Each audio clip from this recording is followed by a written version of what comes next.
What's up, guys? How's it going? Hope you're doing good. I am doing pretty good myself. And today, we're looking at something kind of random, but also very cool. We're going to take a look at this Tarmac Works Porsche 935 K3, the 1979 24 Hours of Le Mans winner. So, very cool car, very legendary car, and yeah, it's pretty cool. So, yeah, we're going to take a look at that today. So I'm actually going on a vacation here, probably within the next couple days of this video being posted, but don't worry, I have some banger content scheduled for you guys to be uploaded while I am away. So I really hope you guys enjoy. We'll be taking a look at a few event models. So stay tuned for that. Some really cool stuff that I'm actually pretty excited about. Lots of Tarmac Works. So but yeah, so I figured in order to kind of warm us up for that, I figured we'd take a look at a Tarmac Works that we've never looked at before. So that's what we are going to do today. So let's go ahead and get it cracked open. Get all this plastic out of here. There we go. Plastic gone. Throw that on the floor for now. So here's the car. This is going to be a Hobby 64 series, so the more detailed side of Tarmac Works. The cardboard sleeve is pretty cool. You've got this kind of like orange themed stripe going through it. This is going to be licensed by Porsche right there, and then there's all the information about the model and some of Tarmac Works stuff. It does have one of these little cards because it is a Hobby 64. This is going to be number 687 out of how many total models. We have no idea because they don't tell you, but there is that. And here's the car. Of course, it does come in this acrylic case as per usual.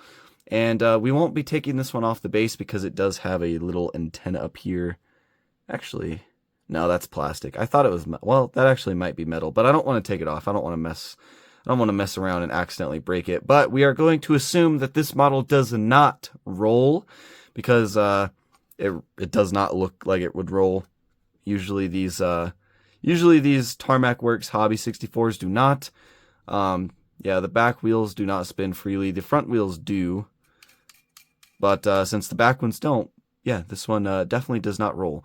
But I don't really know a whole lot about this car, except that it's kind of a classic Porsche racer at this point. And I know that they recently have kind of... I don't know if revamped is the right word, but they've made a modern version of this. I think it's called the... what is it called? I have one right here. Yeah, the 935 I think. This is the new version of this car. They kind of like redid it for like some modern stuff, but it's like a rally. It's like a vintage feel and a modern remake of that. I don't really know how all that works, but this one is really cool. Like I said, I don't know a lot about this. I don't know a lot about this race. But the model itself looks pretty amazing. I think Tarmac Works did an awesome job with it.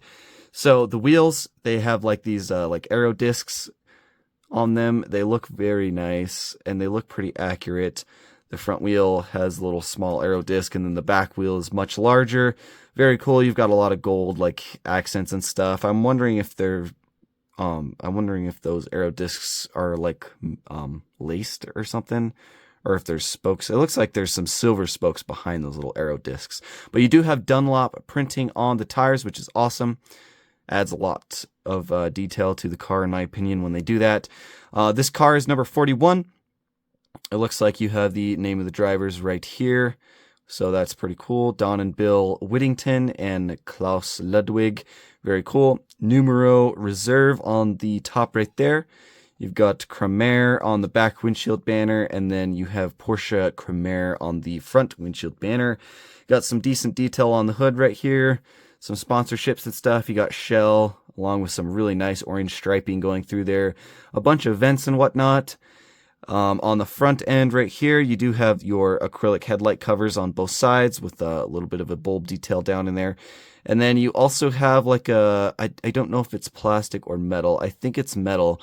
We do actually have some photo etched grill detail right in the center right there. So that is very nice. That actually might be one of the first times I've ever seen that from Tarmac Works. They don't usually tend to do that very often on their models, but it looks like you might have some little circular air intakes right there, so that is very cool. You got Bosch, Dunlop, and Bilstein logos on the front. I believe is that a Porsche logo? Doesn't look like it. But yeah, very nice. Some Shell logos right there. Definitely very cool. On the sides, you have some more sponsorship logos right here at the front. The little number box or sponsorship box right here. The mirrors are nice and cute and tucked in. They do have a little reflective sticker in them for what it's worth. Kind of hard to see.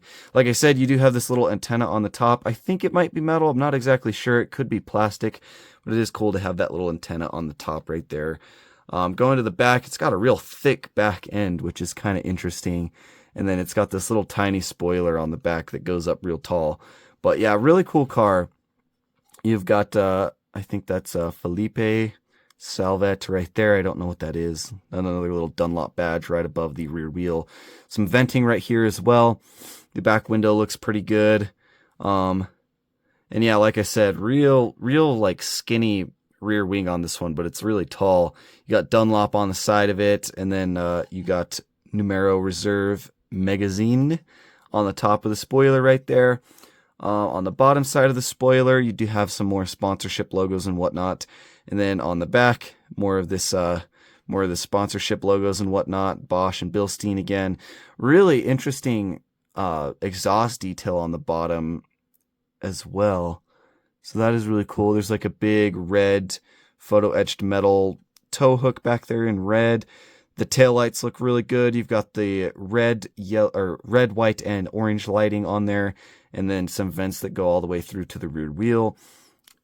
I almost want to take this apart and look at the detail on the bottom. You know what? Let's do it real quick. Why not? I want to see what it looks like underneath. Especially with that crazy exhaust detail. We just have to be careful with this little spoiler on top. So here it is. Does it have a metal base? No, it does not. The base is plastic, but you do have the name of the car on the bottom, which is pretty good.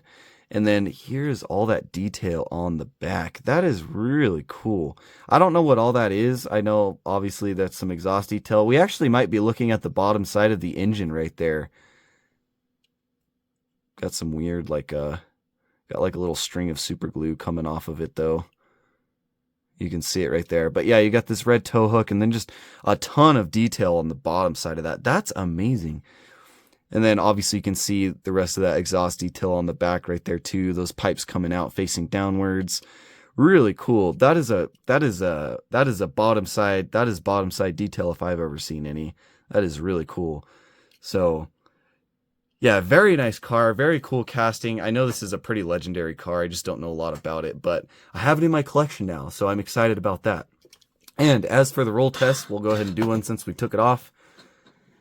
The front rolls, the back does not. So overall, I'd say it half rolls, but it really doesn't roll. But yeah, I don't really have a lot more to say about this. It looks really nice. You can see a silver roll cage inside the car, which is cool. But yeah, photo etched front mesh, and then a crazy amount of detail on the back and underside in the rear end. So overall, really cool car. I dig it a lot. I'm happy to have it. I'm happy to learn more about this too. So if you guys have any information you want me to know about this car, definitely drop it down in the comments below. Like I said, I am going on vacation, but we've got some banger videos already ready for you guys for this over the next 5, 6, 7 days or so. So definitely stay tuned for that. And yeah, maybe I'll take some cool intros or photos while I'm gone and share them with you guys in the near future. So with that being said, I'll catch you guys in the next video.